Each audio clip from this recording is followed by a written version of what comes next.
Hello students, study time channel में आप सभी का स्वागत है। बेटा, आज हम कक्षा 8 विषय विज्ञान तिथि 21 दिसंबर 2021 का कार्यपत्रक 41 यानी कि वर्कशीट 41 करने जा रहे हैं। यह वर्कशीट हमें शिक्षा निदेशालय राष्ट्रीय राजधानी क्षेत्र दिल्ली द्वारा प्राप्त हुई है। तो बेटा, इस वर्कशीट में हम जंतुओं के जनन के बारे में अध्ययन करेंगे। आज हम जंतुओं में अलैंगिक जनन के बारे में जानेंगे। तो आज इस वर्कशीट में हम क्या पढ़ेंगे कि जंतुओं में जो है वो अलैंगिक जनन जो है वो किस प्रकार होता है। जनन का वह प्रकार जिसमें केवल एक ही जीव भाग लेता है अलैंगिक जनन कहलाता है। तो मतलब जनन की वह क्रिया जिसमें कि एक जीव जो है वो भाग लेता है उसको हम क्या बोलते हैं? अलैंगिक जनन। लैंगिक जनन में हमने पढ़ा था कि वहाँ पे दो जीव जो है वो उस क्रिया में भाग लेते हैं, लेकिन अलैंगिक जनन में जो आज हम पढ़ेंगे उसमें क्या है कि केवल एक ही जीव भाग लेता है। इस प्रकार के जनन में संतान अपने जनक की प्रतिलिपि होती है। मतलब कि जो संतान पैदा होती है, जो संतान आती है, वो कैसी होती है? बिल्कुल कार्बन कॉपी होती है अपने पेरेंट्स की। ठीक है, तो प्रतिलिपि होती है अपने जनक की। उदाहरण हाइड्रा और यीस्ट में मुकुलन, अमीबा में द्विखंडन आदि। तो इसके उदाहरण क्या हैं? अलैंगिक जनन के कौन कौन से जंतु करते हैं? एक तो है हाइड्रा, यीस्ट, ठीक है, और अमीबा। ठीक है, हाइड्रा और यीस्ट मुकुलन की विधि द्वारा जो है वो जनन करते हैं, और अमीबा जो है वो द्विखंडन की विधि द्वारा जनन करता है। तो अब हम एक एक करके पढ़ेंगे कि हाइड्रा में जो है मुकुलन के कारण से कैसे अलैंगिक जनन होता है। हाइड्रा के शरीर पर एक या एक से अधिक उभार जैसी संरचनाएं उत्पन्न होती हैं जिन्हें मुकुल कहते हैं। यहाँ पे आप देखिए, चित्र में यहाँ दिखाया गया है। यहाँ पे ये देखिए, ये मातृ हाइड्रा है, मतलब मदर हाइड्रा है जो। इसमें यहाँ पे ये देखिए, ये जो है मुकुल जो है वो लगना शुरू हो गया, पैदा होना शुरू हो गया। धीरे धीरे वो मुकुल जो है वो क्या हो रहा है? विकसित हो रहा है। और फिर जब वो पूरी तरह से विकसित हो जाता है तो वो हाइड्रा के शरीर से अलग हो जाता है और एक नई संतान जो है वो पैदा हो जाती है। ठीक है, तो फिर यहाँ पे एक बार फिर देख लीजिए, ये हाइड्रा है। ठीक है, हाइड्रा में एक छोटा सा मुकुल जो है यहाँ पे पैदा होना शुरू हुआ। फिर धीरे धीरे उसमें ग्रोथ हो गई, वो बढ़ता गया। फिर जब वो पूरी तरह से विकसित हो जाता है तो वो क्या होता है? अपने मातृ हाइड्रा से अलग हो जाता है और एक नया हाइड्रा जो है वो बन जाता है। तो इसी को हम यहाँ पे भी पढ़ सकते हैं। ये देखिए, यहाँ समझाया हुआ है। हाइड्रा के शरीर पर एक या एक से अधिक उभार जैसी संरचनाएं उत्पन्न होती हैं जिन्हें मुकुल कहते हैं। ठीक है, तो ये तो एक संरचना दिखाई हुई है ना यहाँ पे, ये एक से ज़्यादा भी हो सकते हैं। ये मुकुल या जो उभार हैं धीरे धीरे विकसित होते हैं। विकसित होकर यह मुकुल मातृजीव से अलग हो जाते हैं और इस प्रकार एक नया जीव हाइड्रा बन जाता है। देखिए, मैंने आपको यहाँ समझाया था कि ये छोटे से उभार पहले पैदा होते हैं, फिर वो धीरे धीरे विकसित होते हैं। फिर जब वो पूरी तरह से विकसित हो जाते हैं तो अपनी मातृ हाइड्रा से जो है वो अलग हो जाते हैं और नया हाइड्रा जो है वो बन जाता है।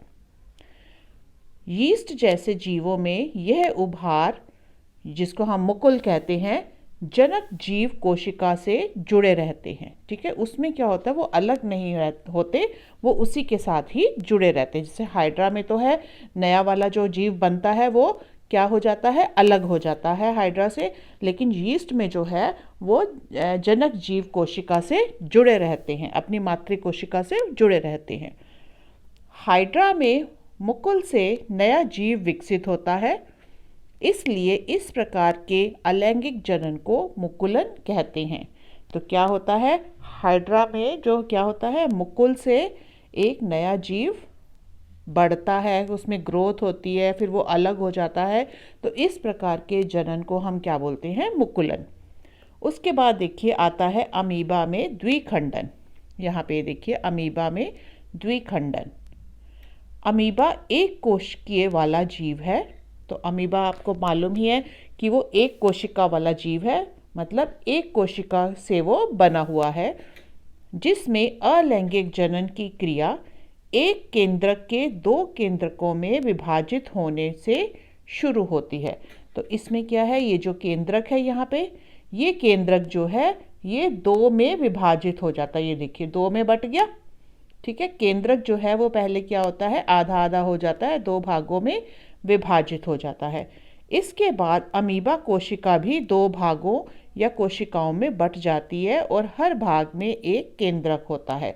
पहले क्या हुआ, पहले केंद्रक का विभाजन हुआ, ठीक है। फिर ये केंद्रक अलग अलग हो गए दोनों, और कोशिकाएं भी जो है वो अलग अलग शेप में आनी शुरू हो गई। और बाद में वो कोशिकाएं भी जो है यहाँ पे ये देखिए, ये वाली कोशिका जो है ये किस में बट गई, ये दो कोशिकाओं में, एक ये कोशिका और एक ये कोशिका, दो कोशिकाओं में बट गई। अंत में एक अमीबा जनक से दो संतति अमीबा बनते हैं। तो एक अमीबा से कितने बन गए, दो बन गए यहाँ पे। ऐसा जनन जिसमें एक जीव विभाजित होकर दो जीव उत्पन्न करता है द्विखंडन कहलाता है। तो द्विखंडन क्या है कि जिसमें एक जीव दो भागों में बट जाता है और दो जीव उत्पन्न करता है, तो उस विधि को हम क्या बोलते हैं, द्विखंडन बोलते हैं। तो आइए अब इसके हम प्रश्न उत्तर जो है वो देखते हैं। पहला है आपका, ये देखिए पहला प्रश्न, मुकुलन और द्विखंडन को परिभाषित कीजिए। तो आपने यहाँ पे पढ़ा था, यहाँ से शुरू हो जाएगा, वह विधि जिसमें मुकुल से नया जीव विकसित होता है, उस अलैंगिक जनन को मुकुलन कहते हैं। तो यहाँ पे आप लिख लीजिए, वह विधि जिसमें मुकुल से नया जीव विकसित होता है मुकुलन कहलाती है। फिर उसके बाद आ जाता है द्विखंडन। तो ऐसा जनन, ये देखिए यहाँ पे द्विखंडन का, ये है क्वेश्चन नंबर 1 का, ये भी क्वेश्चन नंबर 1 का है, ये भी क्वेश्चन नंबर 1 का पार्ट है। ऐसा जनन जिसमें एक जीव विभाजित होकर दो जीव उत्पन्न करता है द्विखंडन कहलाता है। तो यहाँ से लेके यहाँ तक ये द्विखंडन की परिभाषा होगी। फिर प्रश्न नंबर 2 देखिए, ऐसे जीवों के उदाहरण दें जहाँ मुकुलन और द्विखंडन को देखा जा सकता है। तो मुकुलन को हम कहाँ देख सकते हैं, हाइड्रा में, ठीक है। और द्विखंडन को कहाँ देख सकते हैं, यहाँ पे ये देखिए द्विखंडन अमीबा में। तो ये हो जाता है अमीबा में, और ये कहाँ होता है, हाइड्रा में, ठीक है। तीसरा प्रश्न देखिए, अलैंगिक जनन में नए जीव को जनक जीव की प्रतिलिपि क्यों कहा जाता है। तो इसका आंसर यहाँ से है, ये देखिए, ये है इसका आंसर क्वेश्चन नंबर 3 का।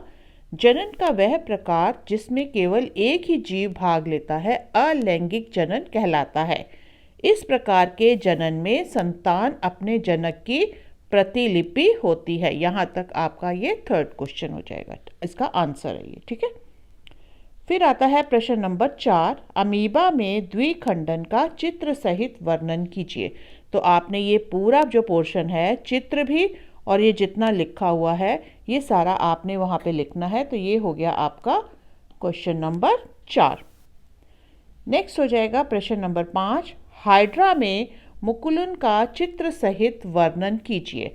तो आपको ये वाला चित्र बनाना है, एक तो ये सारा चित्र बनाना है, और ये सारा जो समझाया गया है, जो अभी मैंने आपको समझाया है, वो सारा आपको लिखना है। तो ये हो जाएगा क्वेश्चन नंबर 5।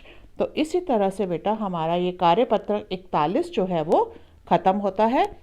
उम्मीद है आपको ये सारा जो कार्यपत्रक है समझ में आ गया होगा। अगर आपको ये अच्छा लगा है तो मेरे चैनल को लाइक एंड सब्सक्राइब करिए, और बेल आइकन को भी प्रेस कीजिए, ताकि आने वाले जितने भी वीडियोस होंगे उनकी नोटिफिकेशन आपको आपके मोबाइल पर मिलती रहेगी। थैंक यू बेटा।